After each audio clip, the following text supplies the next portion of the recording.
ምን አታመልጥም? በቃኛ ራሱ ተሰቃየን እኮ። በቀሉ አቤት። ከትምህርት ቤት መዝናኛ ቦታ ስለሚወስዱን አስፈቅጂልኝ እንደሄድ። ለካ ዛሬ ነው። አዎ ዛሬ ነው። አንቺ ካስፈቀድሽልኝ እሺ ትላለች። ችግር የለውም።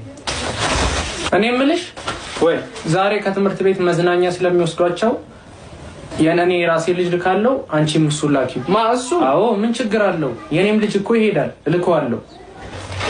እሺ ይሁን። በቃ ነው አቤልም ስለሚሄድ እልከዋለሁ፣ አንተም ትሄዳለህ። እሺ እሺ በቃ ሰላም ወይ። አንተ አቤት። እኔ እናትህ እዚህ እያለሁ ነው በቀሉን አስፈቅጂልኝ የምትላት? እኔም ብትጠይቀኝ አልፈቅድልህም። አይ ዝም በል። እንደውም አትሄድም እንዴ? እና አልሄድም። አዎ አትሄድም። ተነስ ወደ ስራ።